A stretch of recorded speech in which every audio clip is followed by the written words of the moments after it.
Thyroid की problem से बच्चे में भी आनुवांशिक प्रॉब्लम हो सकती है, जिसको हम बोलते हैं कंजेनाइटल हाइपोथायरॉयडिज्म, बच्चे में भी हो सकता है। अगर आपको थायरोटॉक्सिकोसिस है, उस केस में जो मेडिसिन चलती हैं वो प्रेगनेंसी के लिए अलग चलती हैं और नॉन प्रेग्नेंट फीमेल्स के लिए अलग चलती हैं।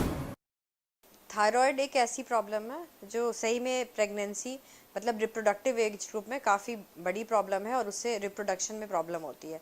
अब रिप्रोडक्शन को हम दो पार्ट में डिवाइड करें, एक कंसेप्शन मतलब कि कंसीव करने में, बच्चा ठहरने में, और दूसरा उसको कैरी ऑन करने में। थायराइड दो प्रकार का होता है, एक थायराइड का एक्सेस होता है और एक थायराइड की कमी होती है बॉडी में। जब कमी होती है बॉडी में तो उसके दूसरे तरह के सिम्टम्स आते हैं और एक्सेस होते हैं तो भी दूसरे तरह के सिम्टम्स आते हैं, पर दोनों ही प्रेगनेंसी के लिए अवरोधक होते हैं, इसलिए दोनों का ट्रीटमेंट ज़रूरी है। फर्स्ट एंड फॉरमोस्ट ये देखना ज़रूरी है कि ये थायराइड की प्रॉब्लम क्यों हुई है, मींस कि आपको डेफिशिएंसी है, उस चीज़ की कमी है इसलिए हो रही है। दूसरी चीज़ ये है कि आपके बॉडी में कोई और ऑटो इम्यून प्रॉब्लम है, उसकी वजह से थायराइड की प्रॉब्लम हो रही है, जैसे कुछ सिंड्रोम्स होते हैं, जैसे हाशिमोटोज होते हैं, उसकी वजह से प्रॉब्लम हो रही है। तो इसमें सबसे पहले पेशेंट के ब्लड के तो टेस्ट होते ही हैं, जो नॉर्मल टेस्ट होते हैं TSH, FT3, FT4 के। इसके अलावा हमें थायराइड ग्लैंड का भी अल्ट्रासाउंड होता है। एक नॉर्मल अल्ट्रासाउंड होता है, दूसरा उसके बाद हम उसको न्यूक्लियर अपटेक करके भी देखते हैं अगर आगे कोई प्रॉब्लम आती है। इसमें अगर आप कंसेप्शन की बात करें तो कंसेप्शन में एज सच अगर थायराइड की सिर्फ डेफिशिएंसी होती है तो कोई प्रॉब्लम नहीं आती कंसीव करने वाले पार्ट में, लेकिन अगर ऑटो इम्यून कॉजेज होते हैं तब डेफिनेटली प्रॉब्लम आती है कंसेप्शन में भी। इसको ट्रीट करने के लिए हम तरह तरह की मेडिसिन देते हैं और एक तरह से बॉडी का जो इम्यून सिस्टम है उसको सप्रेस करने की कोशिश करते हैं।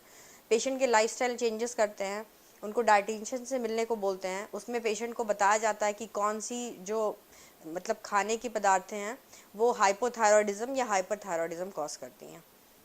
सेकेंडली, अगर पेशेंट कंसीव हो गया, पेशेंट अक्सर कंप्लेन करते हैं जिनको थायराइड की प्रॉब्लम होती है कि कंसेप्शन हो गई है लेकिन उनको बार बार रिकरेंट मिसकैरेज हो रहा है, तो थायराइड की प्रॉब्लम से आपको मिसकैरेज हो सकते हैं।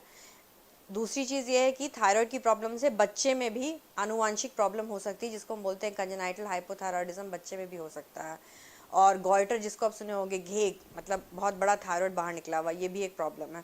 तो सबसे पहले पेशेंट को इसलिए ध्यान रखना चाहिए कि सबसे पहले आपको ये डायग्नोस कराना ज़रूरी है कि आपको थायराइड की प्रॉब्लम है तो किस प्रकार की है, मीन्स आपको हाइपोथायरॉयडिज्म है या हाइपरथायरॉयडिज्म है। सेकेंडली ये देखना पड़ेगा कि ये प्रॉब्लम किस वजह से हुई है, क्या ये अनएक्सप्लेन्ड है या ऑटो इम्यून कॉज है या फिर कोई डेफिशिएंसी की वजह से है, और उसकी प्रॉपर ट्रीटमेंट यानी प्रॉपर मेडिसिन से ट्रीटमेंट होनी ज़रूरी है। थर्ड, अगर आपको थायरोटॉक्सिकोसिस है, उस केस में जो मेडिसिन चलती हैं वो प्रेगनेंसी के लिए अलग चलती हैं और नॉन प्रेग्नेंट फीमेल्स के लिए अलग चलती हैं।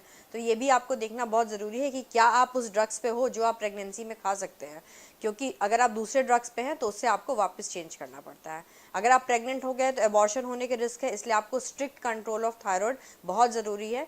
और प्रेगनेंसी के दौरान जो थायराइड की रिक्वायरमेंट होती है वो काफ़ी बढ़ जाती है थायराइड हार्मोन की, तो इसलिए ये नहीं है कि अगर आप प्रेगनेंसी के पहले उस डोज पे अगर आप ओके थे तो अभी भी आप उस डोज पे ओके हो गए, ऐसी नहीं है। तो इसीलिए पेशेंट्स को हर केस में थायराइड के जो स्पेसिफिक डॉक्टर्स होते हैं और जो आपकी गायनी की डॉक्टर है जो प्रेगनेंसी देख रही हैं उनसे साथ में कंसल्ट करना बहुत ज़रूरी है।